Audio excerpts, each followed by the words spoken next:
I mean, it looks deceptively easy there. I mean, this one in the middle here. It isn't. Just up behind this ridge here. Yeah, that's skye. Yeah, it's very steep getting on. Is it? But you can get to the top of that one.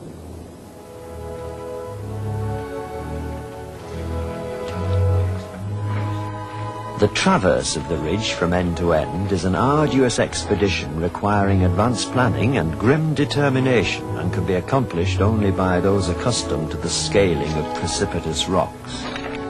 At a few points only, the ridge can be attained by rough walking and scrambling, giving the non-climber an opportunity of sampling the excitement and awe-inspiring views peculiar to the Coolin. Now at 80, Wainwright is grounded.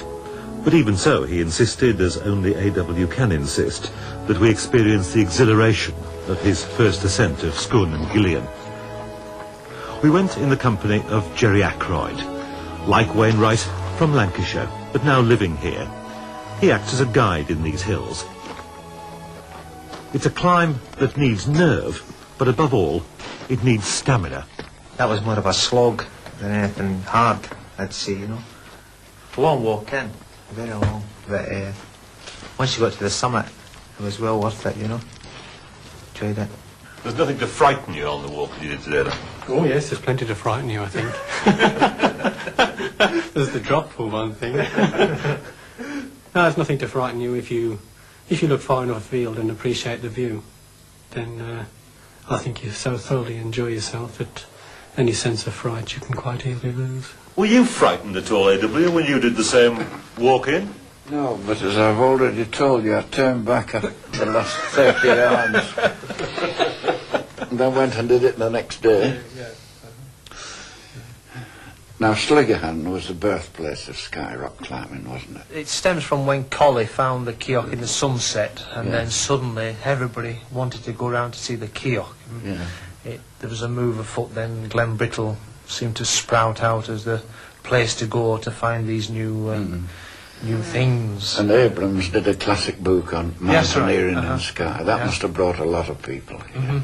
Yeah, the old alpinist. That's Well, the Skye was renowned the training ground for the alpinists. You know, before they went to the Alps, they came up here to do the week's training. And we're talking about the end of last century. Yes, now, yes. The conversation ebbed and flowed that afternoon in the Sliggerhan bar. We were joined by John MacLeod and Ewan McKinnon, local men who climbed off their mother's knee onto these mountains. So what do you, the local lads here, think about this intrusion of the foreigners into your private landscape, then, John? Well, I wouldn't say it was an intrusion. It's just that we have something in here that is very desirable, and everybody likes to get a little chunk of what's desirable now and again. And we don't mind the climbers coming to Skye, and I think. No, what about the tourists? The Skye, the coach part. Yes, well, I think going back to Abraham's first book on the Cullens, I think it opened up a whole new chapter of exploration, and the Victorians were great explorers anyway. They liked to explore and travel. They were great travellers. They were the first travellers, I think, and they were probably the first tourists. You're getting a different type of person here now. People in sandals and well, T-shirts. it's very easy to travel now. Yeah, In the old days, it was the real adventurers who came, who had to really rough it. They had to get here. It was a major expedition just getting to Skye in those days. Now it's dead easy. You just sit in a car and you arrive here. But the scenery is still the same. Oh, absolutely. You know, and the people who sit in their cars can still enjoy the scenery just the same as the old Victorian early climbers did. Oh, yeah.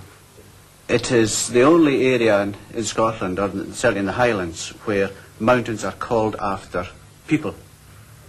And there are a few, Dr. Norman Colley, Sgur Horomid, Sgur Alistair after Sheriff Alexander Nicholson, Sgur Vichcannich after the very famous Skye man, John Mackenzie, and there's a fourth one.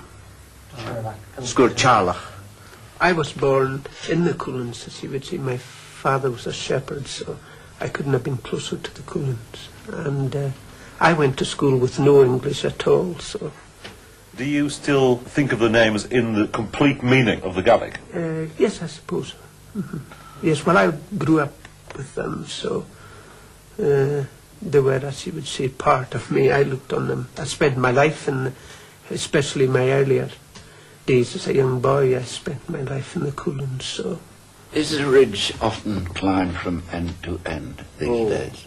Daily, I would say. Yeah. If not daily, Now- I certainly attempted Now, daily. in the days of Murray, it was a great performance, wasn't it? It was worth an article in the newspaper. Yes. In fact, I heard a story that and even as late as the 40s and 50s, if word got out that there was somebody coming down off the ridge who was attempting the complete traverse, Yeah. everybody in the bar here would be away up the path to meet them. Yes. A reception committee. Yeah. This was great. Yeah. But We don't have that anymore because it's done so. Wainwright still remembers these as the empty mountains. He came to take pleasure in hard, solitary walking, to record the mystery of these hills in his intense pen and ink sketches. But through all these years, there's been another passion that's ruled A.W.'s life. A love of the wild, the animals and the birds that were his only companions in the hills. On this visit, we met Ron Johnson from the Forestry Commission. He was to be our guide to the shoreline of Skye. We're in a part of the island that sees very few tourists. We're off the track of tourists here, aren't we? Yes, you're off the track of the motor car. Yeah, I think that's what it exactly. comes down to. Yeah. You've got to come a long way on foot to get here. So is this the main run of water for the salmon that are going up here? That's right. This is where your salmon are run up into Loch Long, Loch Duich, coming from the ocean to get in this very, very narrow strait. And in the early season, that's right, but this is the one they follow through, and this is where you get the seals all along the edges looking for the salmon. Well, what sort of depth of water do you have out here? Well, I believe it's something between 200 and 300 metres. It's a phenomenal depth of water, 100 feet. because this is where there's a lot of activity under the water, naval activity under the water, and you're just not aware of it. It's so deep. I believe you're talking about the nuclear submarines from the that's Scottish right. bases. Yes, yes. I believe this is some of the deepest, if you like, inland water anywhere in Europe. Well, that upsets my theory that once Skye was joined to the mainland, because the shorelines, if you put them together, are like fitting a jigsaw together. You know A.W.'s interest, I mean, the mountains are perhaps his second love in life. I mean, his first love in life is animals. Well, I don't like cruelty to animals, and I don't like to see them confined and their natural instincts denied to them.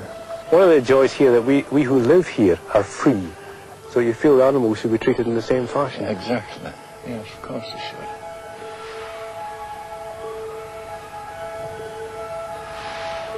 How big a stock of otters actually live on this stretch of coast here? We don't know the numbers, but we do know that there is a holt, an otter home, roughly every 10 metres.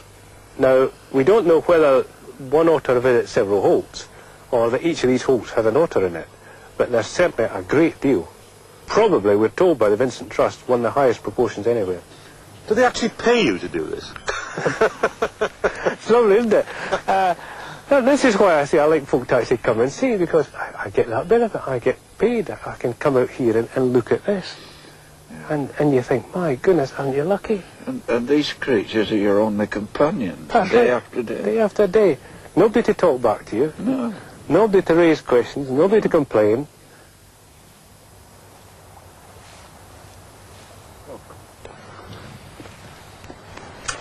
We're going to build a hide here so that people can actually come and watch otters. And the otters themselves actually come out onto these rocks down here, do they? That's right, they come out all along the coast, but these rocks are particularly good viewpoints because the otters tend to sun themselves on the rocks and also use it as a ground for fishing. We're building a hide actually where we're standing so that people can actually sit in the hide and watch, because one of the features about otters, you've actually got to sit